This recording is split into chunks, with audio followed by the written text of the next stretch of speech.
welcome everybody to my fourth video. I'm Arvash Supal and I am super excited to have made it to 1 month. As I shared in my first video, this has been something I've been wanting to do, and I'm so excited and so happy to have been able to share so many different points with so many people. Y'all's love and support has been phenomenal, and I'm so grateful.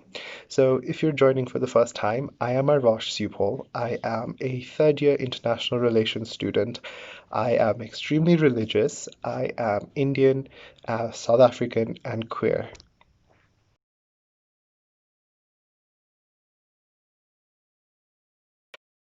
So, today's video is going to be on modern developments and social relations that we find in the various scriptures of Hinduism and how they filter and how they project themselves into the modern society of queer Indian South Africans.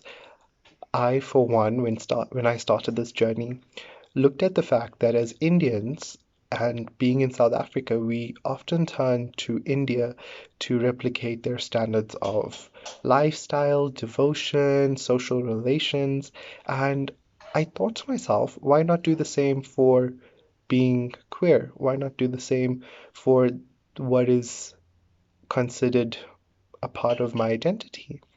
So I did, and this process and this journey that I've started by vlogging my experiences has been such that allows me to explore the fact that Indian society historically was very inclusive, and that's not the case now. And like I've explained in my previous three videos, there's a multitude of reasons for this. Right. So, in terms of the modern developments of the Hinduistic perspective to homosexuality, there hasn't been much. Besides the liberation struggle that's found in India, within South Africa, we found the Indian community to kind of lay back, and there were some prominent activists, but it's not a powerful stance, or it's not a position where Indians can claim they had an influential role in the LGBT struggles for equality or freedom within the South African context. And from a Hindu perspective, because I know I've had little outbursts of speaking about how Hindu communities have not addressed this aspect of being. But that's the thing.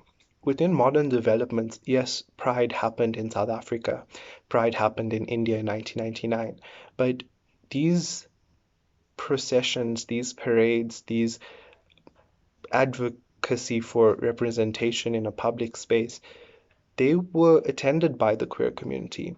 If someone of the heterosexual community was not comfortable, they didn't have to go. It wasn't forced in their face. However, this is my point. Modern developments in terms of homosexuality and Hinduism has been non-existent. However, and this is the reason I am particularly religious and the way I've been able to actually relate to Hinduism and still maintain um, some sort of religious activity is due to the fact that there is an organization known as the Gay and Lesbian Vaishnav Association, Galva. And Vaishnav basically is derived from the Vedic society. It's a term for people of the Vedic society. And this this association, what they strive to do was research, inform, and educate people on the stance that Hinduism has in terms of homosexuality and how inclusive the Hindu society is. So besides that, no other organization, no other institution saw the need to address this. And that's what is disturbing because in a modern society, we find that it's already been dealt with in a Western narrative. It's already been accepted or normalized in a Western narrative where if you were in Europe and you had to be gay or queer or lesbian, that no one would bat an eye, as extremely as they would if you were in South Africa, where people are still so hesitant to be themselves. And the community itself is so narrow-minded that it's not inclusive of members like that, even up until today, where we find people like me simply wearing makeup, even to a degree lipstick on certain occasions, get looked at, and not even in a public space, but even in private spaces where they would be questioned on why they should or why they're doing certain things. And so we find that modern developments, besides researching and acknowledging the past, there is nothing else that helps the Indian, queer, South African youth or child or person. And that's particularly disheartening. And the reason I'm particularly speaking about the Hindu community is because if you had to ask a religious leader or a guru or swami or a person who's said to be knowledgeable in Hinduism, what is the view of homosexuality in Hinduism?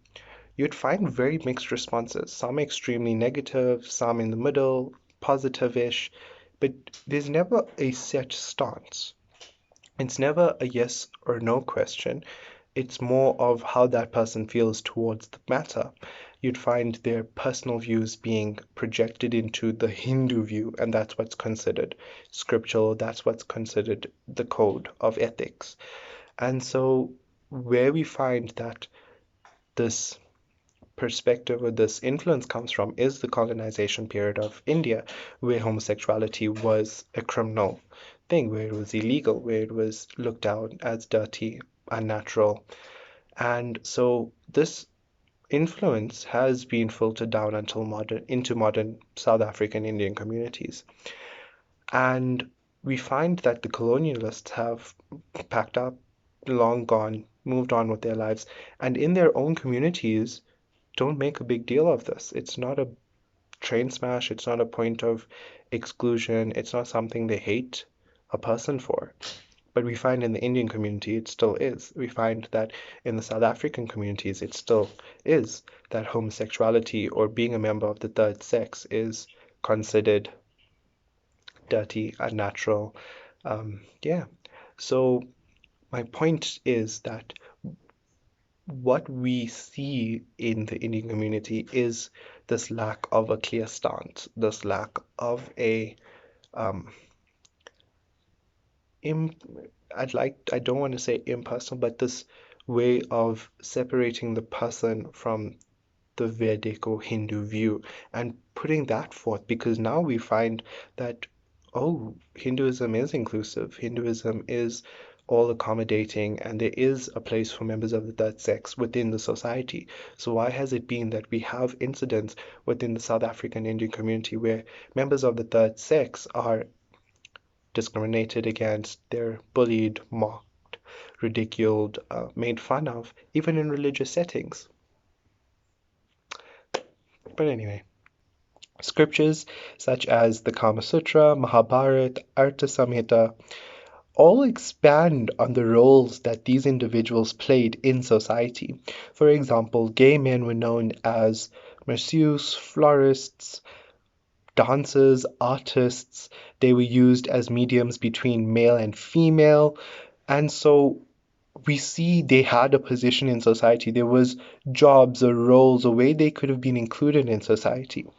Then we look at members of the third transgender community within the Indian society, and they were masters of the arts, fine arts. They were extremely talented with science and clairvoyancy. And these scriptures even go on to even speak about lesbian women and their roles that they played in society. They were skilled vaishyas or businesswomen. They were great armed militant um, personnel. They were courtesans. They were so many different jobs were there. But these scriptures basically show us how and what roles members of the third sex played, how they were included in the Vedic society. And what this has to do with modern society is, in my first video, I spoke about the history of the LGBT community in South Africa, and we found only in the late 90s was it's acceptable for a member of the LGBTQ plus community to work in a company and not be fired due to their sexuality. So we see this contrast in society where this ancient society would include everyone despite their sexuality, despite their gender or sexual orientation. And here we find in a modern perspective, we find that only recently was it acceptable for people who are homosexual, who are of the LGBTQI plus community, to work in a company and not be discriminated against based on their sexuality. So there's an aspect of society or Hindu society that falls back on astrology.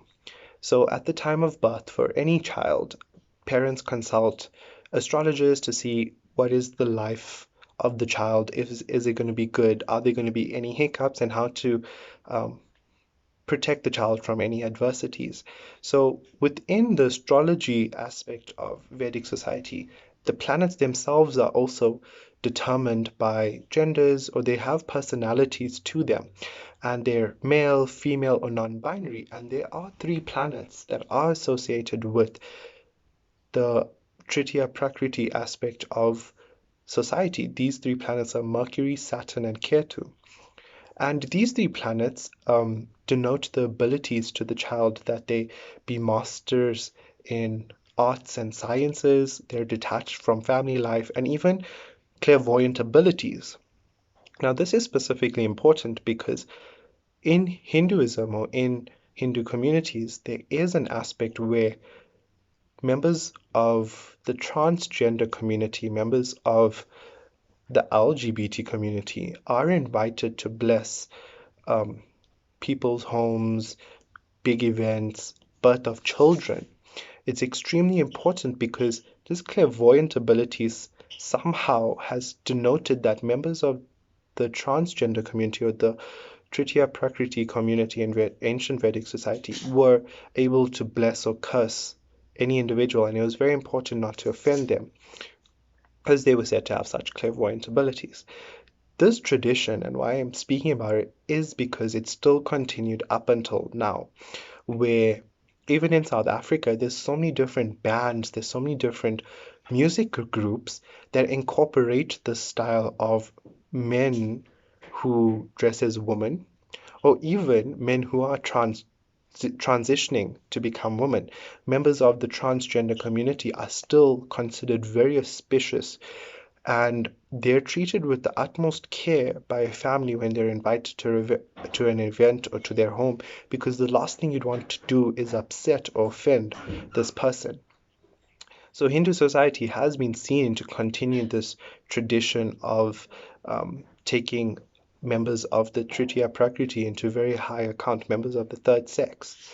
And this has reflected into modern day society, where in Durban we have, they're known broadly as Nagara bands, but these bands are these bands have members of the third sex who are there, who are entertaining, who bless children, who hold a position in the society of being people you don't offend. And this is where it's really interesting, because the dynamic here is they're looked upon as inferior by other members in the Hindu society. And I'm speaking from a South African perspective. They are looked at as inferior. They're extremely tough situations that they go through, but still they're called to be people to bless an event or people to bless a child, and someone you don't offend. So it's a very contrasting perspective how they're still considered someone you'd go to bless something, but you still would look down at a person like this, a person who's basically living their truth, right? So thank you for watching today's video. I can't wait until I share next week's, and thank you for all the love, support, and overall positivity. Please like, subscribe, share, and tell your friends. I'd really, really appreciate if more people were able to see these videos. And yeah, thank you guys.